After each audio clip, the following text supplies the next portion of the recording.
Nobody had ever waited for Pell Harrow. She'd waited for plenty of people.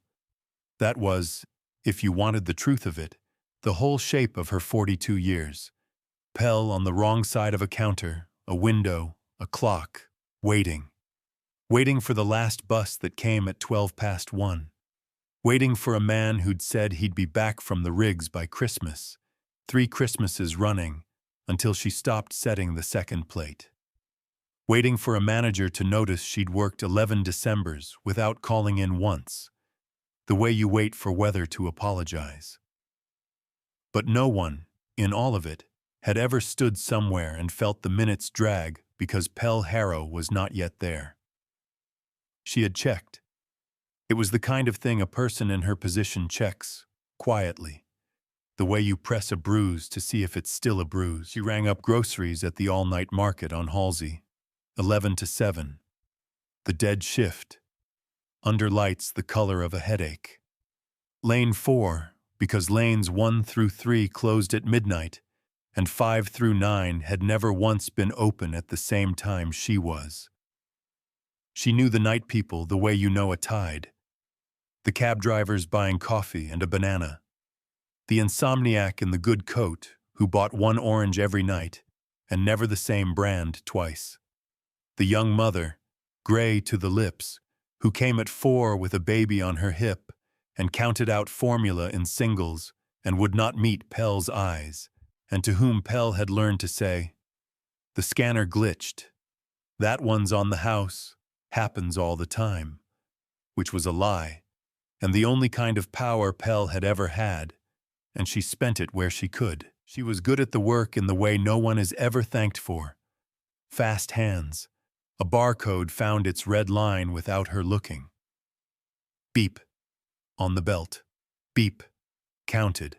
A whole night of moving the small necessities of strangers across a glass plate and turning them into a number at the bottom of a receipt.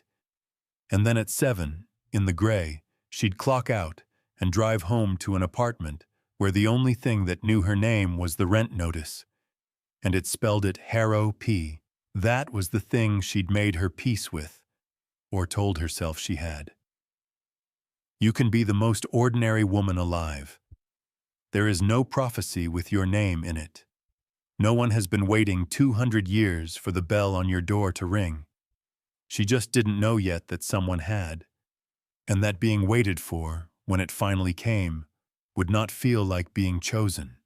It would feel like being mistaken for someone you are not. He came in at 10 to 3, and she clocked him the way she clocked everyone, which is to say without seeming to, tall, still, a coat too good for Halsey at 3 in the morning.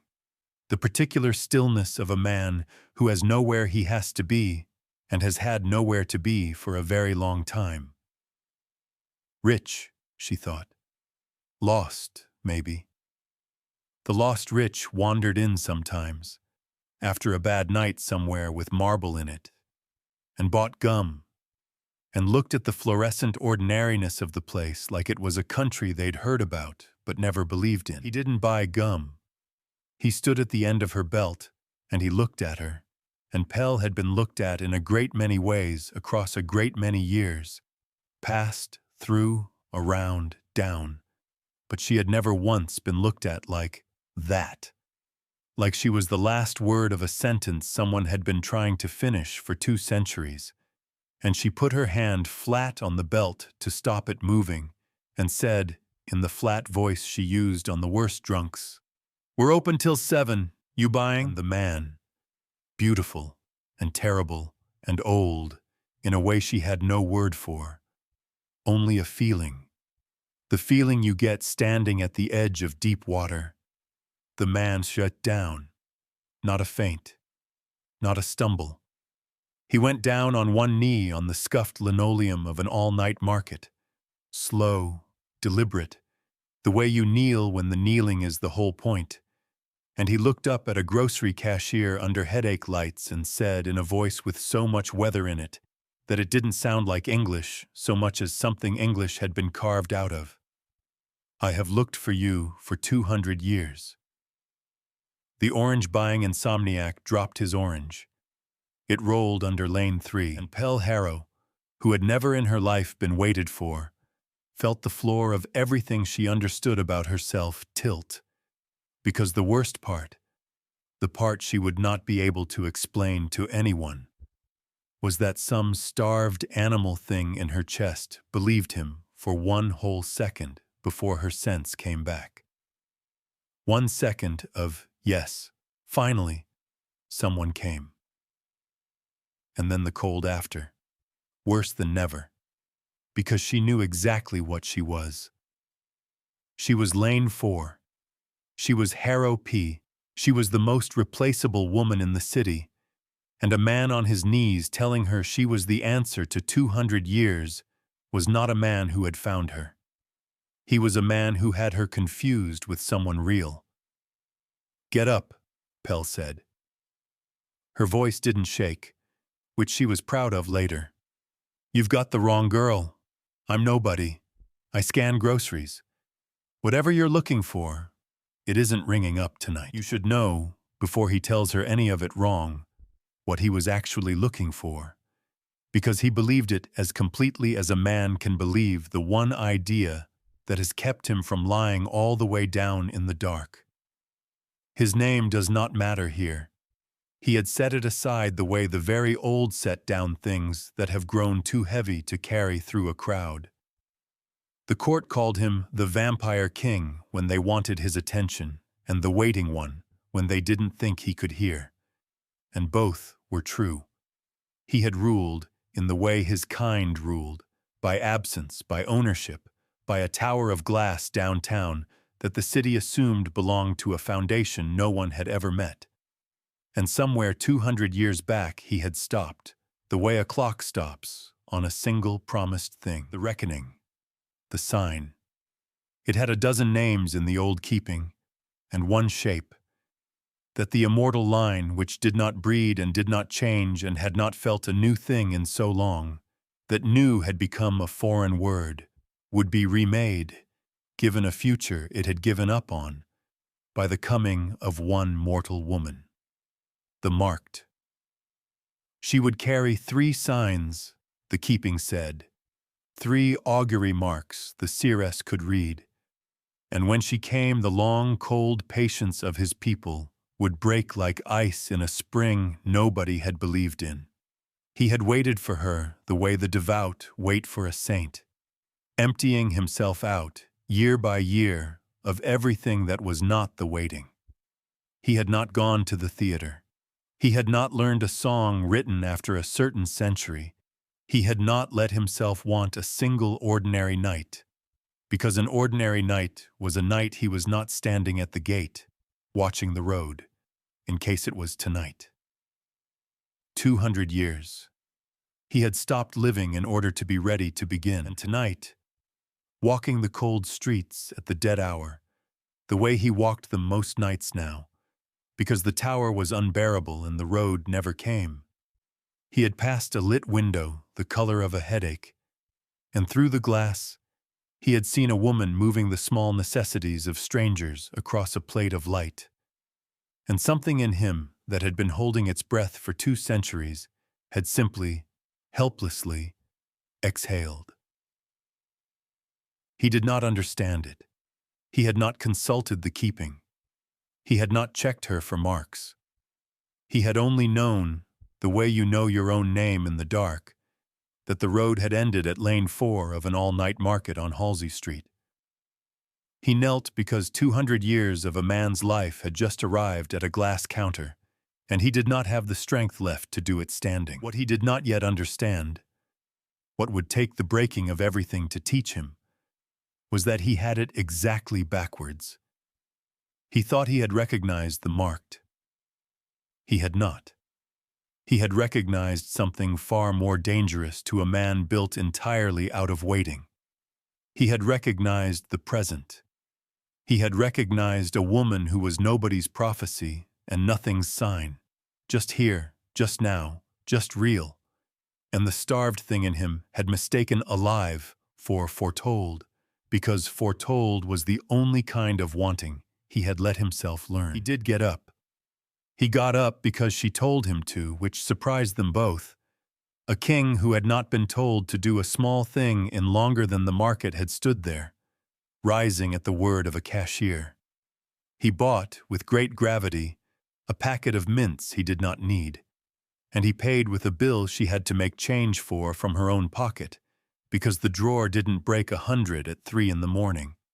And the whole time he watched her hands on the till, as though they were performing a rite. "You should not be afraid of me," he said. "I'm not afraid of you. I'm tired of you, and I've known you 90 seconds. She slid his mints across. "That's a record, even for me." Something moved at the corner of his terrible stillness. It took her a moment to place it, because she'd never made one happen before, in a face like that. It was the beginning of a smile, badly out of practice, like a door that hasn't been opened in years and complains about it. "What's your name?" he said. Not a question. A man asking for water. She thought about lying. She gave it to him straight, the way she gave everything, because lying took energy she clocked out without. Pell Harrow, Harrow P, if you're official." She nodded at the mints. "You're paid up. Go home, mister. There's no one here worth 200 years. I promise you. I'd know. I've been here the whole time."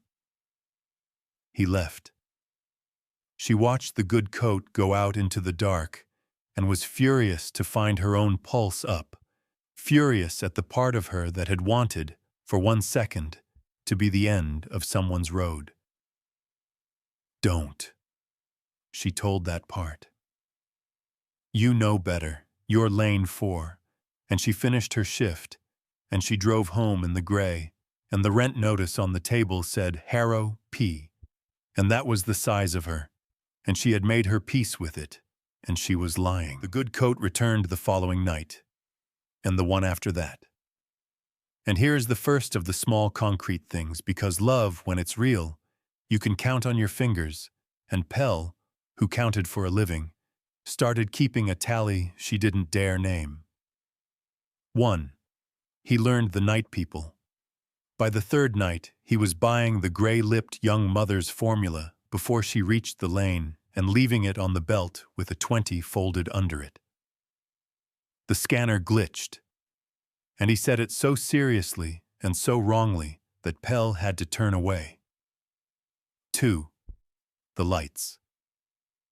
On the 5th night, the headache-colored tubes over lane 4 were gone, replaced with something warmer, and the manager said a man from the building owners had ordered it, and Pell understood that a king had bought the ceiling so her eyes wouldn't ache at 4 a.m., and had told no one, and would never mention it. 3.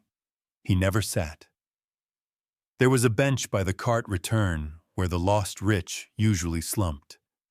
He stood, every night, near the window, just outside the warm new light, for the whole of her shift, and left before she clocked out so she wouldn't have to walk to her car in the dark alone, and never once said that was why. She added them up in the cold of her apartment. A man who had not lived in 200 years was, very quietly, learning how. And the terrible thing, the thing she pressed like a bruise, was that he was learning it on her, on lane 4, on Harrow P. And she still did not believe she was anyone's road. She believed he was a beautiful, broken, ancient man who had mistaken the warmth of an ordinary window for a prophecy, and that when he found out his mistake he would go, the way they all went, and she would have one more Christmas of not setting the second plate. She wanted, very badly, to be wrong. She had spent 42 years training herself out of wanting things she couldn't have. She was discovering, at lane 4, that the training had a floor, and she'd just hit it. The Seeress found out, of course. The Seeress found out everything. It was the whole of her office and the whole of her power. You have not met her yet, and you should, because she is the one who turns this from a love story into a war. In the old keeping, there are readers, the augurs, the ones who interpret the sign, who tell the line what the omens mean and when the marked will come. For 200 years, the chief of them had been a woman the court called Sister Augury, and the king called, with the wary courtesy you give a thing you cannot do without, the Seeress. She was old even by his measure. She wore the present like a borrowed coat, a downtown address, a charity board, a manner of speaking that had updated itself every 50 years just enough to pass. And underneath it, she was something that had not changed since before there were streets to have addresses on. And here is what the king, in his 200 years of devout waiting, had never once thought to ask. Because the faithful do not interrogate the priest. Who benefits from the road never ending? The seeress did. The seeress's entire standing, her rank, her purpose, the reason a king deferred to her, the reason the cold, immortal court tolerated a reader at all, lived inside the waiting. As long as the marked had not come, the seeress was the one who knew the way. The day the marked arrived, the augur's work was done.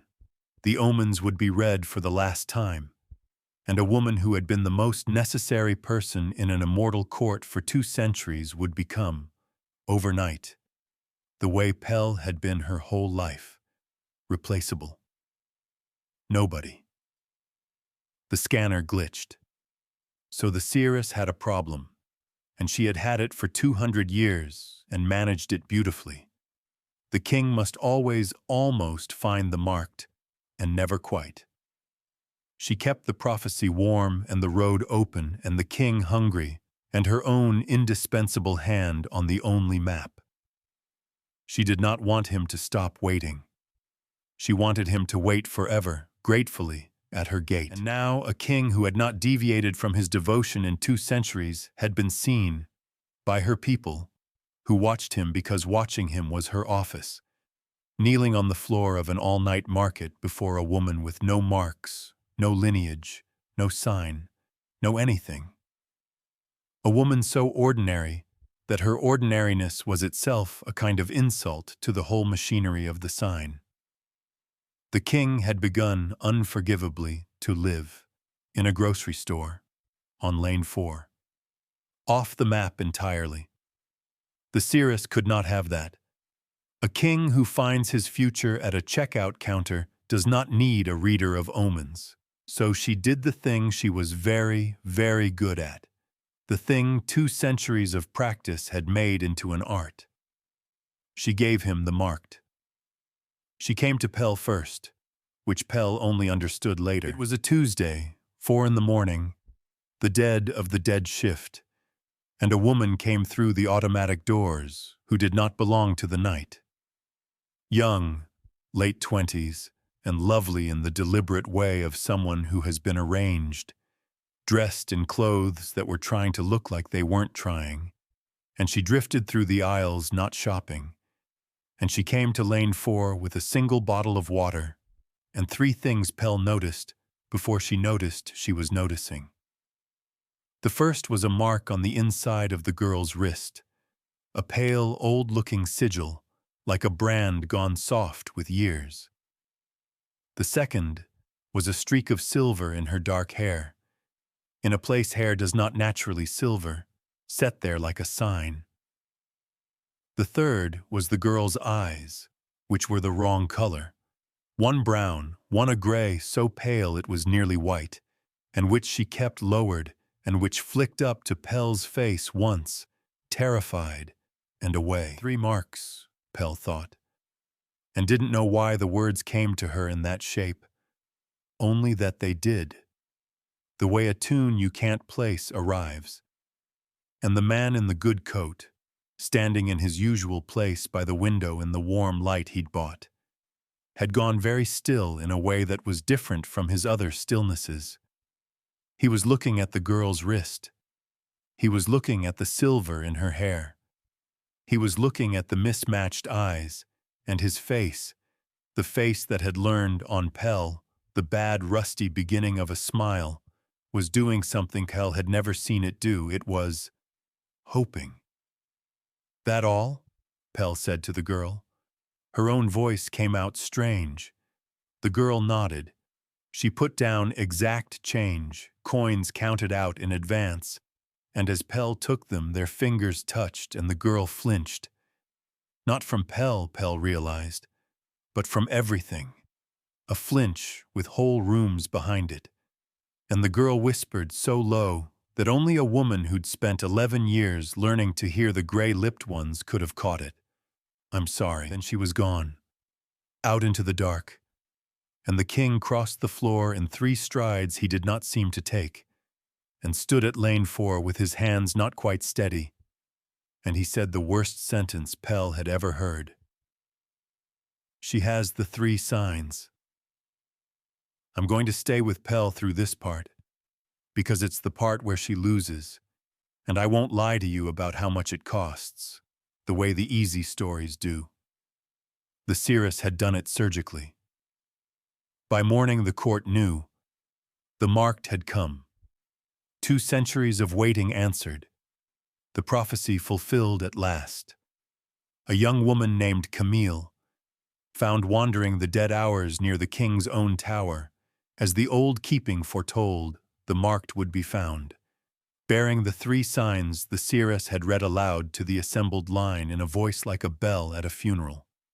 The line, which had not felt a new thing in so long, wept, in its cold way, with relief. The future had a face. The waiting was over. The king's long devotion was vindicated. And what was Pell Harrow next to that? She was the mistake. She was the false start, the cashier the king had stumbled at in the dark of his exhaustion. The ordinary woman he had grasped because a drowning man grasps the nearest thing. That was how the Seeress framed it, gently, devastatingly, in the one conversation she granted Pell, sweeping into the market at 5 a.m. in a coat that cost more than the building, sitting across the closed lane 5 from her like a judge being kind, explaining with terrible patience that the king had been not himself, that his fixation on Pell had been the spasm of a starving devotion finding a warm window, that now the true marked had come and Pell must surely want what was best for him, for the line, for the future, for the great design, and step back. "He knelt to me," Pell said. It came out smaller than she meant. "He knelt to a window with a light in it," the Seeress said, not unkindly, which was the cruelest way she could have said it. "You were standing in it. That is the whole of what you were, my dear. A light in a window on a cold night. There is no shame in that. There is only," and here she let it land, "no future in it. You cannot give him what she is. You are not made for a design. You are made for a Tuesday." And the worst of it, the part that took the floor out from under Pell exactly as a petition, had once taken it out from under another woman in another part of the city, was that Pell believed her. Of course she did. It was the thing she had believed about herself her whole life, said back to her now by a queen of readers in a coat like a verdict. You are made for a Tuesday. She had no marks. She had no silver in her hair, no sigil on her wrist, no eyes the color of an omen. She had Harrow, Peking, and a rent notice and fast hands and 11 Decembers. The girl had 3 signs and a destiny. There was no contest. There had never been a contest. The king did not come that night, or the next. The warm lights still burned over lane 4. He had not thought, in his vindicated joy, to take back the kindness, and that was somehow the unkindest cut. The warmth left running over the place he'd stopped coming. Pell worked under it and did not let herself look at the window. The gray-lipped young mother came at 4, and Pell glitched the scanner for her and did not have a folded 20 to add. Because she was lane 4 again. Only lane 4. and the brief, strange season of being someone's road was over. Exactly the way she'd told it would be from the first night. Exactly the way she was always right about herself. And being right had never once felt like anything but losing. She drove home in the gray. The rent notice said, Harrow, P. She did not cry. She had run out of that a long time ago. She'd learned to do the other thing, the dry folding, where you just get smaller and put the wanting back in the box it came in and tape it shut. She taped it shut. She had a lot of practice. The tape held. It held for 3 days, and then on the 4th, at 4 in the morning, the gray-lipped young mother did not come. But Camille did. She came in shaking. Not destiny shaking. Person shaking. The way Pell had watched 100 night people shake. The gray ones, the counting singles ones, the ones holding it together with both hands and no hands to spare. She came straight to lane 4, and she put down nothing to buy, and she stood there with her mismatched eyes full, and she said, "You're her. You're the one he actually," and stopped and pressed the back of her marked wrist to her mouth. And here is where Pell did the thing. Not the thing the stories are usually about. Not the cleverness, not the secret pulled from a file, not the document that undoes the villain. I want you to notice that. Because Pell never read a single record and never proved a single forgery and wouldn't have known how. Pell did the only thing she had ever been any good at. The thing 11 Decembers on the dead shift had made her the world's quiet expert in. She saw a frightened person and treated her like one. "Hey," Pell said. The flat voice gone soft. The voice for the gray-lipped ones. The scanner glitches that one voice. "Hey, sit down before you fall down. Lane's slow." She came around the counter, around, to the wrong side, the customer's side, where in 20 years she had almost never stood. And she got the girl onto the stool by the bagging area, and she got her a cup of the burnt coffee that was free for staff. And she said, "Breathe, whatever it is, breathe first." And it came out of Camille the way it comes out of the gray-lipped ones, in pieces, in the wrong order, between breaths. The marks weren't real. The sigil on her wrist was 3 weeks old, done with a thing the Seeress's people had pressed there and made look old. The silver was dye, set by a woman with cold hands who never spoke. The eyes, one eye, was a lens, a fitted color, that itched, that she wasn't allowed to take out. She wasn't anyone.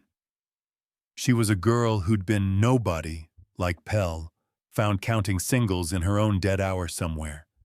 Told she'd been chosen. Coached for 3 weeks to walk the right way, and lower her eyes the right way, and say, "I'm sorry," to the woman she was being built to replace. And she had done it. God help her, she had done it because they'd offered her a future. And she had never in her life been offered one. And how it because they'd offered her a future. And she had never in her life been offered one. And how do? Because they'd offered her a future. And she had never in her life been offered one. And how do you say no to that? And now there was a king who had wept with relief at the sight of her arranged wrist, and a court that needed her to be real, and she could not. She could not. She was going to be found out, and she didn't even know what they did to the ones who got found out. And she was so sorry. She was so sorry. She'd come to the only person in the world who she thought might— "Stop," Pell said. "Stop apologizing. Drink the coffee. It's terrible. Drink it anyway." She had not proved anything. She had not exposed anyone. She had simply, on the customer's side of lane 4, recognized one ordinary frightened woman being used by something old. Because she knew exactly what that looked like. She'd been looking at it in the mirror her whole life. And she had given her a stool and a bad coffee and a "breathe first," which was all Pell had ever had to give anyone, and which turned out, at 4 in the morning, to be the one thing 2 centuries of prophecy could not manufacture, and the seeress had never once thought to guard against. Because the prophecy could make a wrist look marked. It could not make a terrified girl into someone who wasn't terrified. And the only eyes in the world trained to see the difference, to see under the silver and the sigil and the lens, a person counting singles and holding it together with no hands to spare, belonged to a cashier on the dead shift who had spent her whole replaceable life learning to see exactly the people that everyone else had agreed not to look at. That was Pell's gift. Not a lineage, not a mark. The plain, unforetold, completely ordinary ability to see a person as a person. The Seeress's whole machine ran on people agreeing not to look too closely. Pell looked too closely for a living. "Okay," Pell said, when the girl had stopped shaking enough to hear her. "Okay, here's what we're going to do. Let me step over to him now, the king, because you've been allowed to hate him a little for going. And it's only fair you learn what the going cost him." He had not been happy. That was the thing his court could not understand, and the Seeress had counted on them not understanding. The marked had come. 2 centuries of waiting were answered. He should have been remade, lit, begun. And instead, he sat in his glass tower above the city, with the prophecy fulfilled and felt, for the first time in 200 years. Nothing. Worse than nothing. He felt the specific cold of a man who has arrived at the destination he organized his whole existence around and discovered he does not want to be there. He looked at Camille, and he saw the 3 signs, and the signs said, future. And his heart said the flat, dead thing it had said for 2 centuries. The thing he had mistaken for patience, and now suspected, with growing horror, had simply been absence. And then, unbidden, against every law of his devotion, he would think of a warm window the color he had paid to make warmer, and a flat voice saying, "You've got the wrong girl, I'm nobody," and a folded 20 under a packet of formula, and his dead heart would do the thing it had done on the linoleum floor. That helpless, involuntary exhale, that finally. And he understood, sitting above his answered prophecy, that he had it backwards, that he had spent 200 years waiting to be remade by a sign, and a woman with no signs at all had remade him in 3 nights by buying a stranger's formula and being unimpressed with a king. The marked was the future the keeping had promised him. Pell was the present he had stopped letting himself have. And a man cannot live in a promise. He had tried. He had tried for 2 centuries. You cannot eat a future. You cannot warm your hands at a sign. He went to the Seeress, because he was still, even then, the faithful asking the priest. And he said the thing that began the end of her. I do not want her. And the Seeress, who had managed 200 years of his hunger, made the first mistake she had made in all that time, because she was frightened. Frightened the way the indispensable are frightened the moment they sense they might not be. She did not soothe him. She pushed. You will want her, she said. She is the marked. The keeping is fulfilled. Your wanting is not the point. The design is the point. You have always known the design is larger than one man's wanting. And then, because fear makes even the old clumsy, the cashier was a sickness of the long wait. I read it clearly. You are well now. Be well. I read it clearly.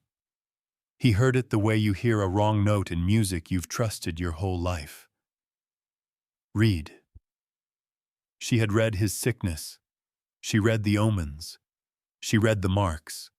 She had been the reader of every sign that had organized 200 years of his life. And for the first time, looking at her fear, he asked the question the faithful never ask. Who reads the reader? He did not have proof. Pell would get the truth, but he didn't have it yet, that night above the city. What he had was the thing the Seeress had spent 2 centuries making sure he never had: a reason to doubt the road. And once an immortal who has stopped living for 200 years remembers how to doubt, he is the most dangerous thing in any room, because he has nothing left to lose that he hasn't already lost. He went back to Halsey Street. He had stayed away 4 nights to honor a fulfillment that felt like a tomb, and he could not do it for a 5th.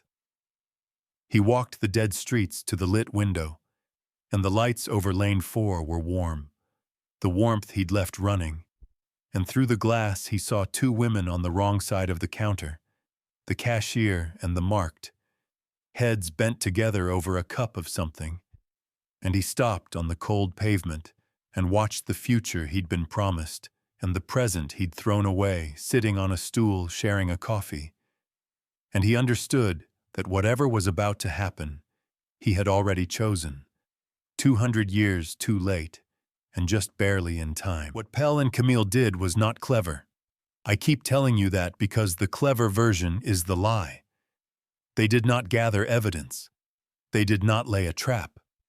Camille was too frightened to lie to a court of immortals, and Pell did not know the first thing about courts of immortals. So they did the plain thing, the only thing 2 ordinary women cornered by something old can do. They told the truth, out loud, where it could not be unheard. The court convened to present the marked formally, the kind of ceremony the line had not held in 200 years, called fast by the Seeress because the indispensable, sensing the floor, move quickly. It was held in the tower, in a long, cold room high above the city. The immortal line gathered in their stillness, the Seeress at the head of it, in her verdict-colored coat, ready to read the 3 signs one final time and seal 2 centuries of her own necessity into the future of her people. And the king, who was meant to stand at the front and claim the marked and make the design real, did not stand at the front. He stood at the back, by the door, the way a tall stillness used to stand by a market window so a tired woman wouldn't walk to her car alone. He had brought 2 guests no one had invited. Pell came in on the customer's side of everything, in her work fleece because she'd come straight off shift, and the cold, beautiful room turned its cold, beautiful attention on her, and she felt every inch the Tuesday she'd been told she was. And then Camille came in beside her, and a sound went through the immortal line, because the marked was not supposed to arrive with the false start. The marked was supposed to be presented, read, sealed. The Seeress recovered fast. "The cashier has no place here," she said, and her voice was the bell at the funeral again. "Remove, take it out," Pell said. She didn't say it loud. She'd learned on the dead shift that you don't get the room by being loud. You get it by being the only one not performing. She turned to Camille and she said it gently, the breathe-first voice in front of the oldest things in the city. "Go on. It's all right. Take it out." And Camille, shaking, reached up to one mismatched eye and took out the lens, the gray-white omen color peeling off to leave a plain brown eye, ordinary, terrified, human. And she pulled back the sleeve from the marked wrist and scrubbed at it with her thumb, and the soft old sigil smeared, because it was 3 weeks old, because it had never been a sign, because the Seeress had pressed it there herself. And she shook out her hair so the lights caught the silver streak and the line of it where the die stopped and the real dark began. It was not proof the way a document is proof. There were no records, no forgeries laid on a table, no chain of evidence. Pell had none of that and never would. It was something the keeping had no defense against. A frightened girl in a cold room, taking off a costume 1 piece at a time and saying, in a small, wrecked voice, "I'm nobody. They made me up. I'm so sorry. I'm nobody.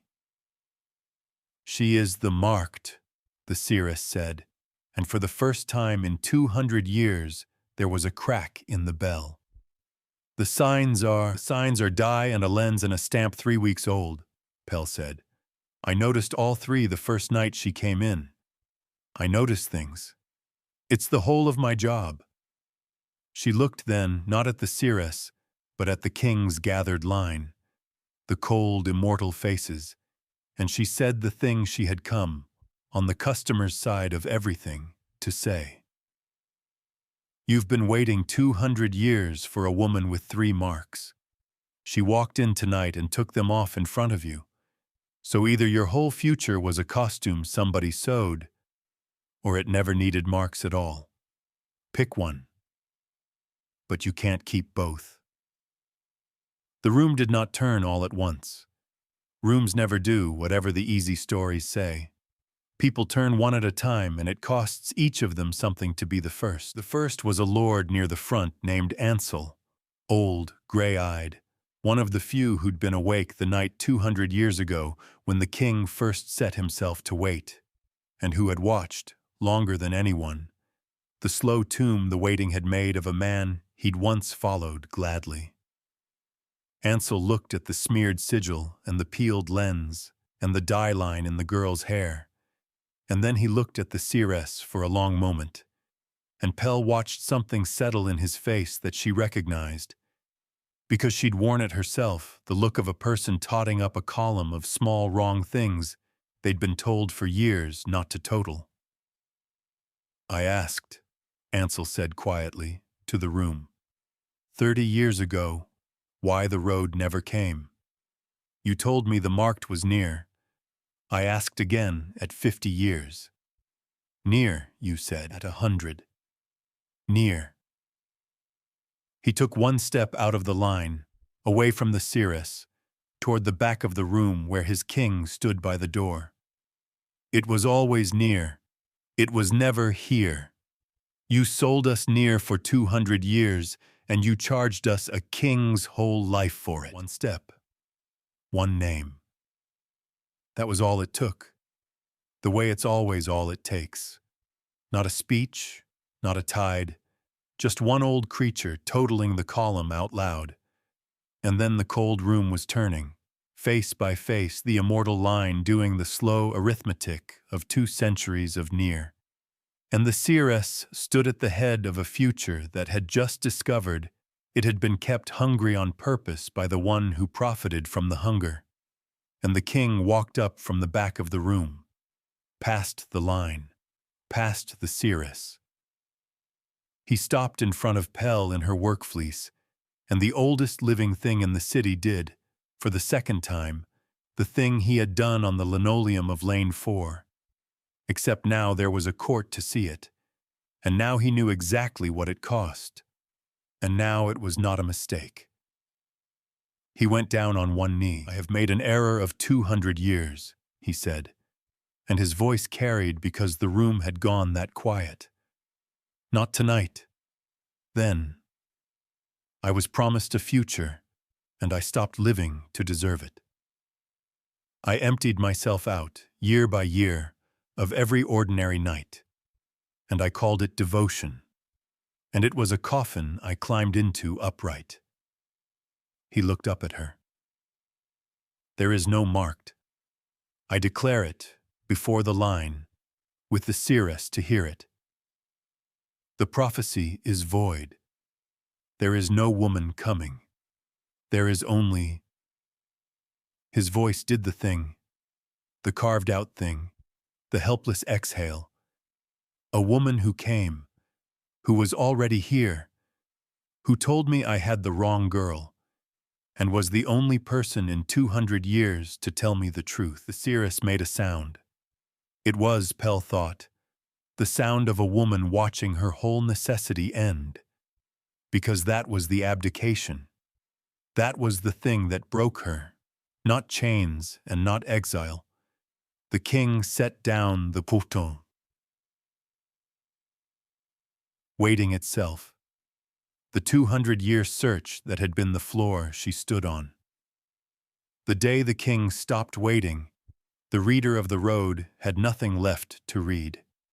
He did not destroy her. He did something worse to a creature like that. He made her unnecessary, out loud, in front of everyone. And then he turned his back on her and looked only at the cashier. "I am not asking you to be a sign," he said to Pell. "I have had enough of signs to last the rest of a very long life. I am asking," and here the old terrible thing fumbled it, got it wrong, started over, which was how she knew it was real. "I am asking if I might be allowed to stand in a warm window with you, not at the front of anything, beside the till. I would like to be the present too. I have been a future for 200 years, and it is the loneliest thing I know how to be." The seeress was not dragged out. "The stories that end that cleanly are lying to you, and I told you I wouldn't." She gathered her verdict-colored coat with the unhurried dignity of a thing that has lost longer games and outlasted the winners, and on the threshold she stopped. They always stop there, the ones who mean to be remembered.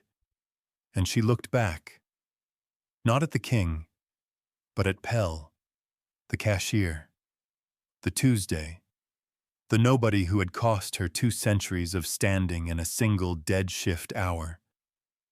She did not threaten. She did something quieter and worse. She smiled, the kind way, the verdict way, and she said, "You'll find, my dear, that ordinary doesn't last. It never does. That's why we sell them futures." And then she was gone, out into the gray coming up over the city, diminished, watched, no longer the one who knew the way, but not destroyed, because creatures like that are never destroyed, only set down for a while. And Pell carried the small, cold crack of that. It never lasts for a long time after. The way you carry a thing somebody true aimed at exactly the soft place you'd spent your life protecting. And the price of it all stayed paid, the way true prices do. Camille had been a costume for 3 weeks, and would not be all right in a night. She went somewhere safe that Ansel arranged, and she was free. And she was also a young woman who had said yes to being someone else because no one had ever offered her a future as herself. And that wound was hers to close and would take longer than this story. The immortal line had learned in one cold room that 200 years of their patience had been farmed by a profiteer of hope, and a people do not get those years back, and some of them would never forgive the king for being the soft place the con had grown in.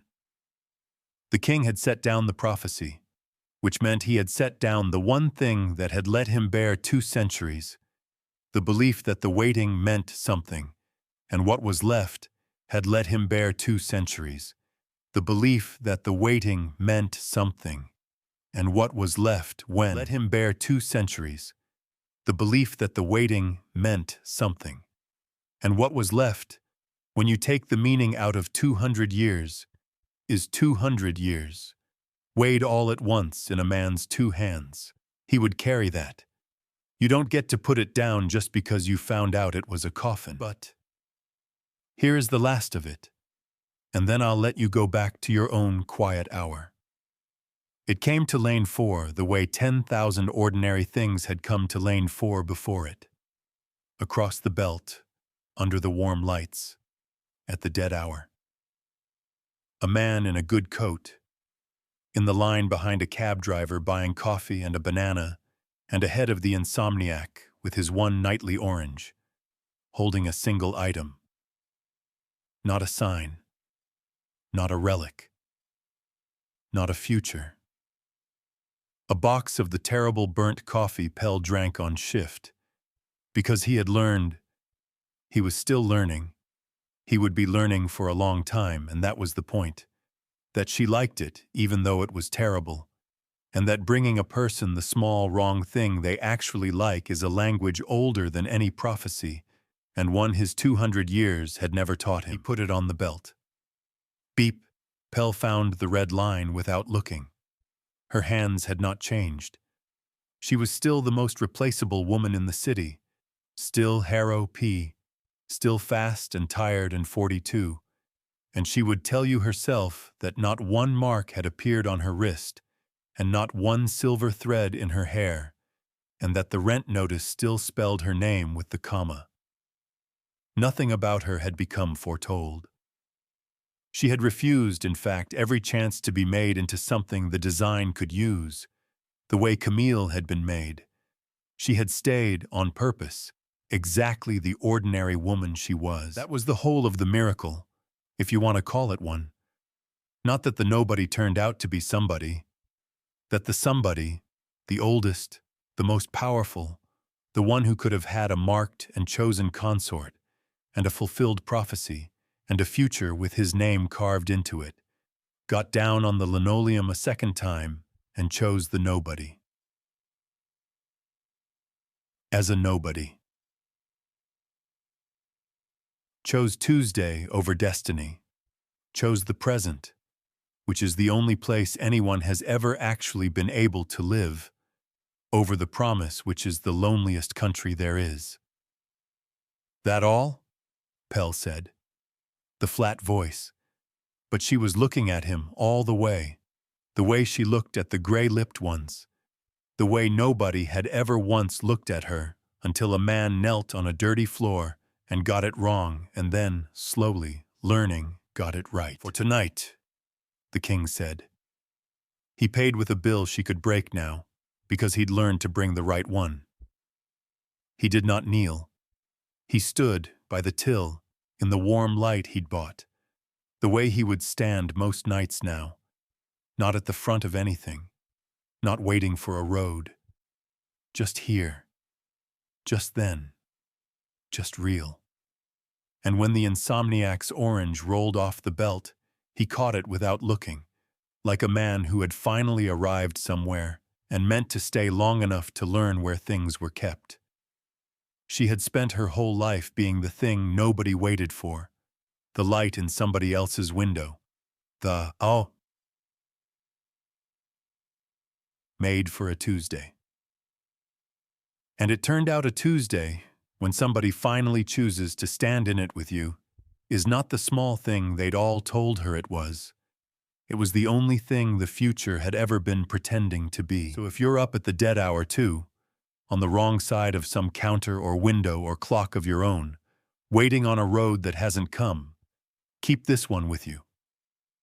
The marked ones get the prophecies, but it's the ordinary woman, scanning the small necessities of strangers under a light somebody learned to make warmer, who gets, in the end, the only thing worth 200 years. Somebody who finally stopped looking for who he was promised and saw who was already there. There's always another like her, you know, working a lane that nobody else will, sure to her bones that no one is coming. Come back to the late aisle and the warm light sometime, and I'll ring up the next one for you and tell you whose ordinary night turned out to be the thing somebody had been waiting a whole long age to find.